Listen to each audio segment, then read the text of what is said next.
Good evening, everyone. Look back here behind me. Who is that? It's Tiffany. You sure? Tiffany's working on gluten-free baked goods for market for tomorrow.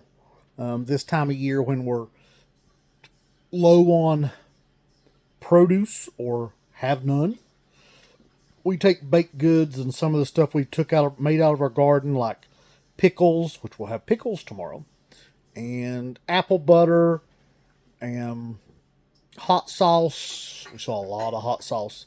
Seasonings, jams, jellies like pepper jellies or specialty jellies. Like she does a cranberry Christmas one at Christmas time.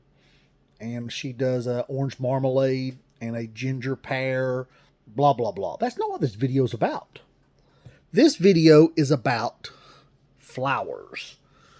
Normally, Tiffany would be doing this, but the way things have worked out this year, I am doing almost all of the seeding so far because it's just the way our divvying up of the chores have went.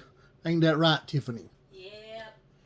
So, I'm normally doing pepper seeds, tomato seeds, most of the brassicas, onions, stuff like that. Tiffany usually does herbs, flowers, some other stuff. So, it's not worked out that way. So, I thought we would talk about what kind of peppers. Peppers, wow. Well, yeah, peppers, that's another video.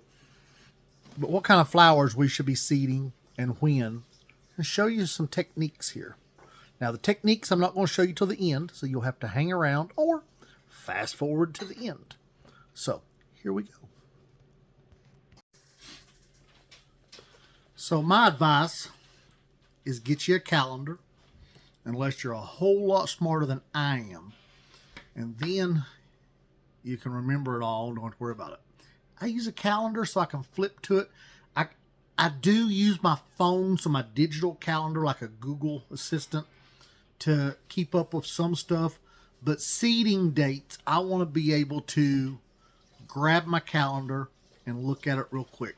So this year we have a Back to Basics soil planner for 2024. And this is compliments of, look there, our local natural resource conservation service. So in case you know what that is, that's NRCS.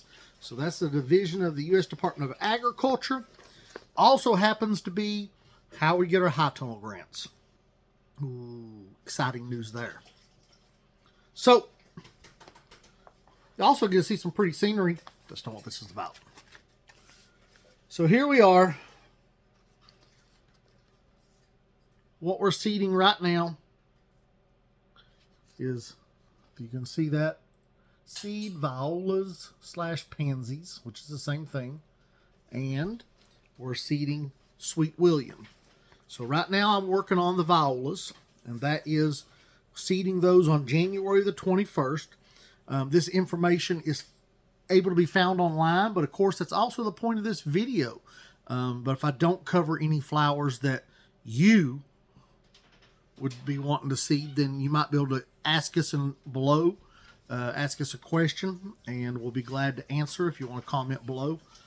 If not, you can maybe look that information up online and find it yourself on Google.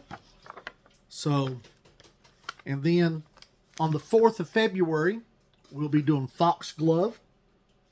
So I'm going to run through these with you and not just show you every one. On February the 11th will be time to seed columbine and echinacea. Now we are the new USDA hardiness zone 7A.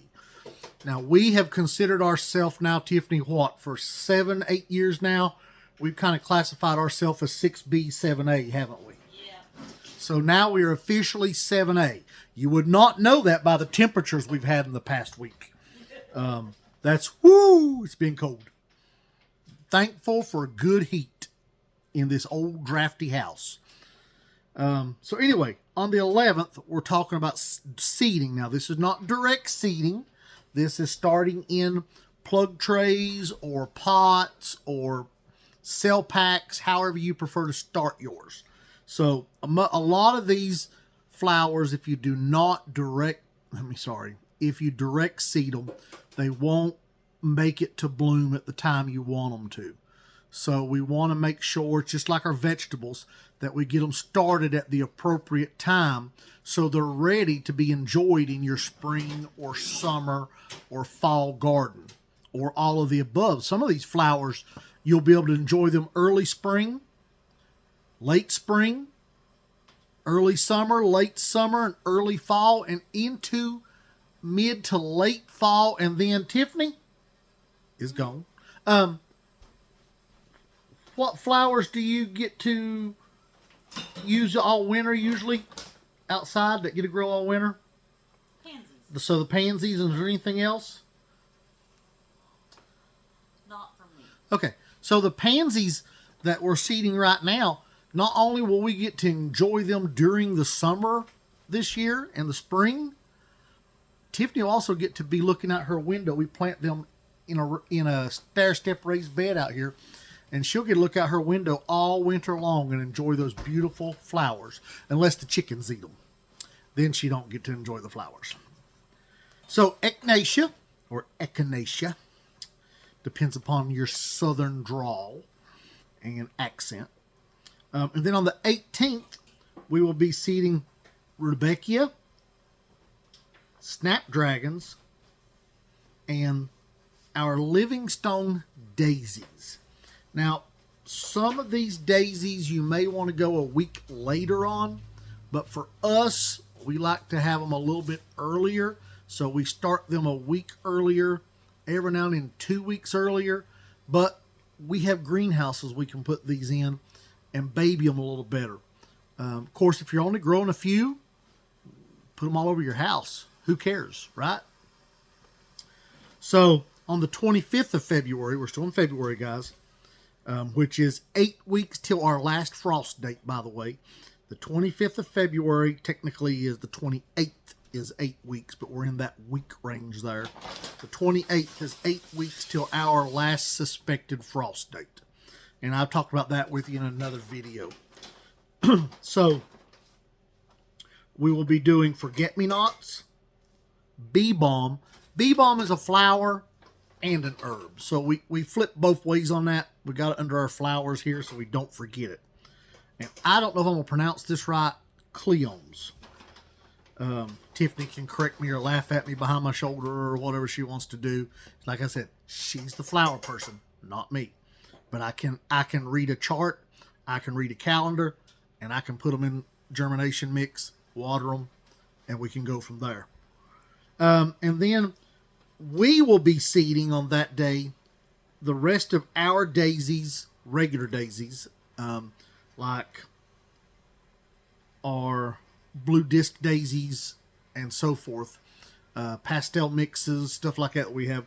We'll be seeding those on that day for our online sales, because some people like to buy them a little earlier. We want to make sure these are ready for Mother's Day to ship out in time, so we'll start them a week earlier than said be. So on March, so now we move to March, guys. So March. And there's even some flowers you need to seed in December. But we're past December, so we're working with January, February, March right now. So that's when we will seed our Big Smile sunflowers. Now we start them probably a week early, maybe 2 weeks early from a normal sunflower. And the reason is people like those as Mother's Day gifts, and they like them to be of a decent size. So we want to get them up there to where they're getting close to being ready to bloom for Mother's Day. And we do Chinese aster. We do calendula, bachelor's button, and then most any of what you'd call flower collections or flower mixes where it's got multiple varieties in it, you want to do that then. The reason you don't do that early is some of those are going to get so big that they're not going to be containable. Gomphrena,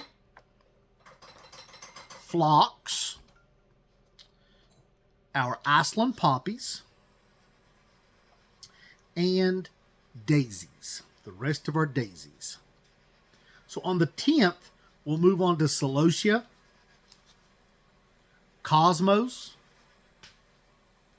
marigolds. Let's talk about marigolds. Marigolds is one of those flowers that's very strongly scented. You don't brush a marigold without smelling it. It's like a sunflower. Bring it in, put it on your kitchen table, bump it, don't bump it, you end up with pollen all over the place. So very pollen heavy flower is a sunflower. And there's some exceptions to that, but this is not that video. But marigolds are very strongly scented, so that makes them a good deterrent for a lot of insects that you don't want in your garden. These are what we would call non-beneficial insects. So it can help you not have to spray or not have to spray as much. Depends upon your comfort level of damage to your produce. Also, it is known to attract a lot of beneficial insects. I like putting marigolds sporadically through my peppers. So if we plant 14 peppers of a variety, and then we'll usually try to plant a marigold at the head of one row and the bottom of another row.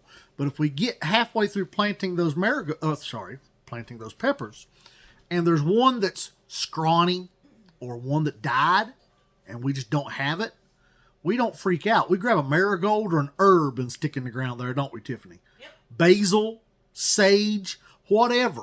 We just stick it in the ground in that spot. Yes, you do end up with basil all over the place sometimes, or marigolds everywhere. But one, if you need basil, it's there. If you don't, basil's a good attractant for beneficial insects also. So the marigolds are just pretty to look at, and they're beneficial on multiple levels. Now, they're not, don't let people fool you. Planting marigolds is not a one and done, oh, I solved my whole insect problem, I won't have any pests on the farm no more. How's that work, Tiffany? Doesn't, no. So, but it helps. And the way I look at it, the way we look at it, if it looks good and it helps, why not? So, plant you some marigolds. Enjoy their beauty. I like the African marigolds. I like those giant marigolds. I love them. They're beautiful. They're gorgeous. So, okay, enough about marigolds. And then we'll seed our firecracker sunflowers. That's a different type of dwarf, correct, Tiffany? I think the firecracker's a dwarf. Yep. So that's another one. And we seed it behind the big smile intentionally so that it's a little bit behind it, so that it's not of the same size and stature at the same time. Gives us a little more of a spread out sales window. And then Dara will be seeded. Now, we move on to the 17th, and on the 17th, we do our last sowing of Big Smile sunflowers. And then that's also where we start our zinnias for our online orders. So the first round of our zinnias will be seeded on the 17th. On the 24th, we seed amaranthus, Mexican sunflowers, because that's a little bit different than a regular sunflower. So understand that. It's got a different seeding time. And then we seed our nasturtiums. And then on the 31st, if you're not going to direct sow, and we usually do both, I like starting them in pots. It's a lot more work, but if you start in pots, then you can place it where you want it. So we seed our sunflowers. So this will be sunflowers for sales and sunflowers that we are going to plant along fence lines on the farm or in rows. Sunflowers make a very good beneficial insect attractant. Big, bold, beautiful blooms, just like they grab your eyes when you drive by a field full of sunflowers or the corner of someone's yard full of sunflowers. It also grabs those beneficial insects and draws them in. So, now, keep in mind, Those beneficial insects will make your sunflowers not look too pretty in a short amount of time. Won't they, Tiffany? Yes. They will destroy those beautiful sunflowers, but they're doing what they're supposed to be doing. That's what we want, is to attract those beneficials. We want to attract those pollinators. We want to feed those beneficials. We want to feed those pollinators. And it attracts the beneficial insects that are predatory to the insects you don't want. So they come in for the flower, they find the stuff you don't want, and they eat it. That's awesome. Maybe disgusting to you, but I get thorough enjoyment out of watching ladybugs eat aphids. This is just like awesome. So that is, by the way, that's on the 31st, and on the 27th, we're 4 weeks till last frost. 4 weeks. Okay, so let's touch on April. And I think that's where we will stop, because that's where we stop seeding ours. So in April, on the 7th of April, we will seed our California poppies, our corn poppies, and the last of our zinnias. That's where we finish up the zinnias. We love zinnias. They're beautiful. They're easy to grow. They're amazing. I encourage you to buy you some seeds, grow you some. If you don't want to start from seed, we'll have hopefully plants available. They sometimes sell out very fast, so make sure you reserve yours in a hurry. You can purchase them from our Etsy store, or you can contact Tiffany through our Facebook page or our website, and we can give you details on reserving some for you. And then on the 24th is our last frost date. Now, some people might argue our last frost date is the 28th. And technically that's for Elizabethton. We're in Johnson City. And Kingsport is like the 20th maybe? 21st? Something like that. So we shoot in the middle. And it usually works out. Sometimes it doesn't. So, all right. I'm going to show you what we seed in. There's different ways to seed.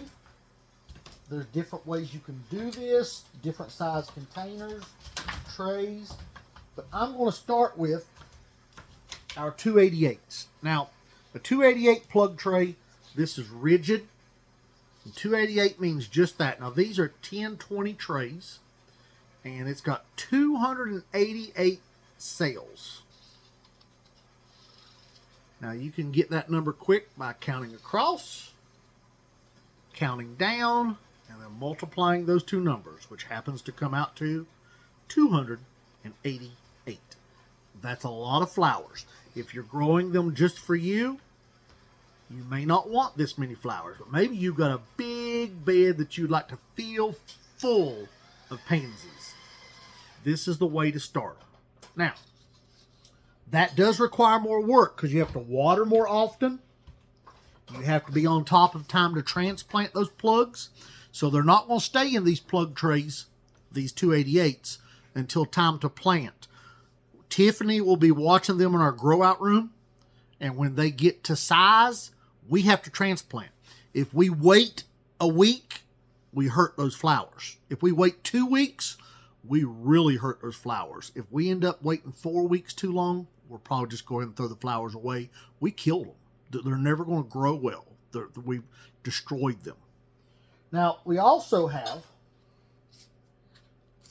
little bit larger cell. Now, this is probably a little more the size of what someone at home would want to work with because you don't have to water as often. So, you want to count with me. It's kind of like a kid's show. 1, 2, 3, 4, 5, 6, 7, 8, 9.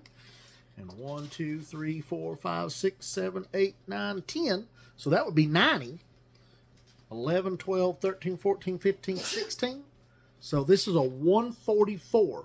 So if I did my math right. Did I say 4, 9? 9.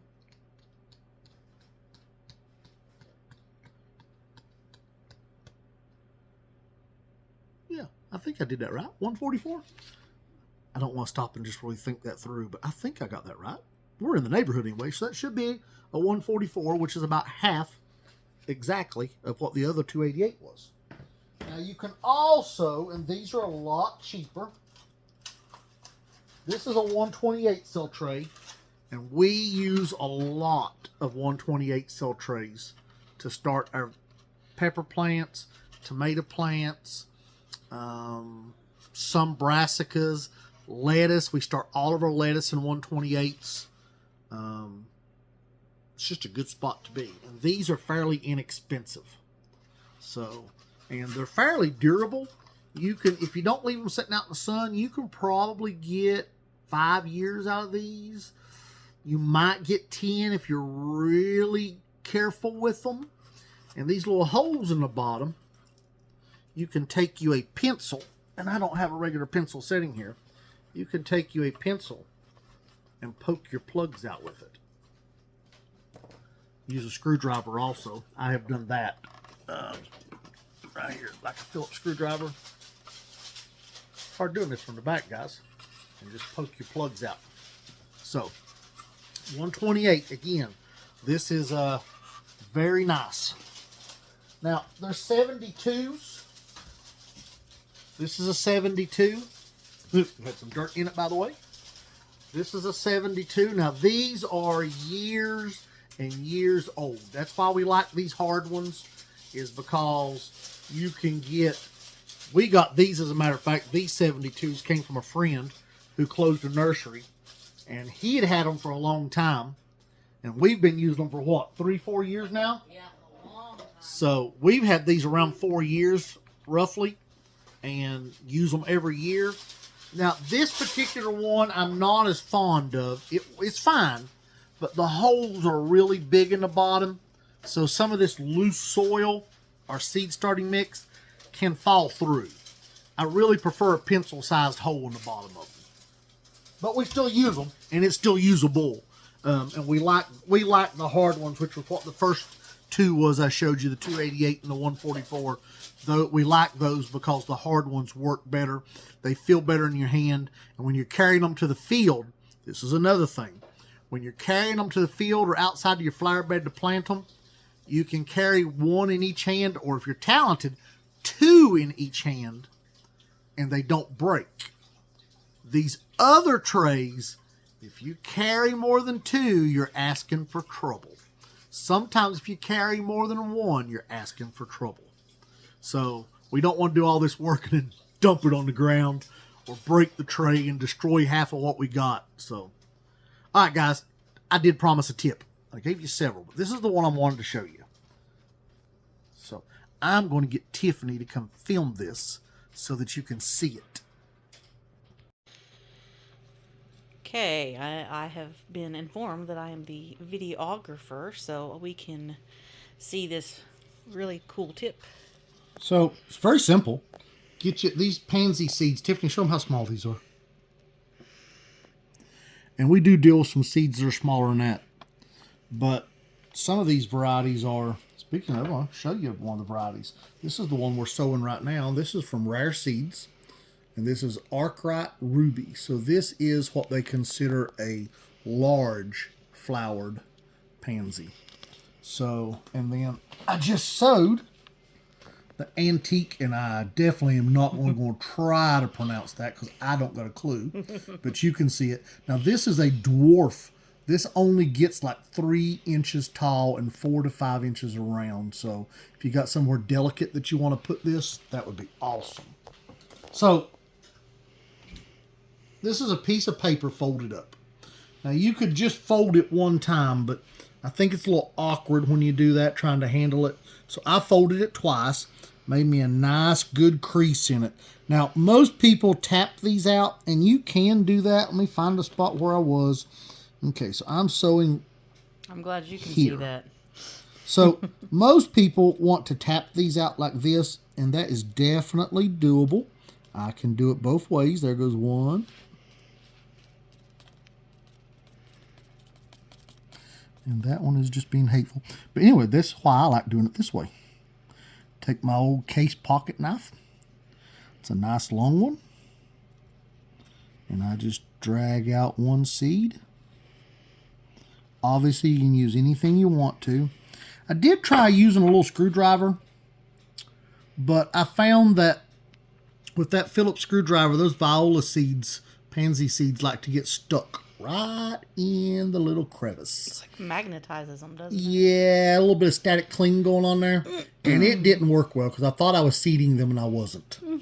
So, all right, I'm going to show you here just a couple more because it's really easy. And I stopped there. Oh. I see one. Yeah. Undid that one. Yeah. So one. Guys, this is why you don't talk while you're doing it. As you can see, those seeds definitely match in with the color, so it is hard to tell. This is why I don't talk when I'm doing this, but I wanted you all to see this because if you're like me, your fingers would cramp and you'd be dying by the time you got this 288 cell tray done. And I'm doing way more than one 288 cell tray If of you're flowers. if you're like me, your husband takes over the flowers because you just sprinkle them in there. No. These seeds, some of these seeds are expensive, and I don't want to waste not even one. This one wasn't too bad. This was a 100 pack, but that last one, that dwarf one I showed you, that was a 25 pack of seeds. And I sure don't want to end up with 5 in each little spot. Now, what I do when I get to this point, and this is the last thing I want to show you, is I tap it down a little bit. So you can take and hold it by this end. That way it don't roll out the end on you. And then I tap those down so I'm not pulling them all the way from the top every time I go to seed one. And it just speeds things up. See what I did? Alright guys, so that's our 288 cell tray. We simply use masking tape, blue painter's tape, to label our trays. Put it right here on the side. Can they see that, Tiffany? Aha. So that's how we label our trays. We'll water them thoroughly. This with the seed starting mix, keep in mind this needs to be watered multiple times before it soaks up all the water that it's going to absorb. You want this to really be saturated, because if you don't, you'll go back to it tomorrow and it's going to be dry. And you'll go back to it the next day and it's going to be dry. And then your seeds are not going to germinate well. So you want to saturate it. So we will water this probably 4 times, lightly but thoroughly. And then it'll go to our germination room under whatever specific temperatures it needs to have. Some things need a certain temperature, some things need light to germinate, some things prefer dark to germinate, some things prefer hot air temperature, cold table temperature, some things want it warm here and cold up here. So that's a whole different set of videos. Thank you guys. Make sure you like and subscribe. We'll try to bring you some more good material later. Thank you.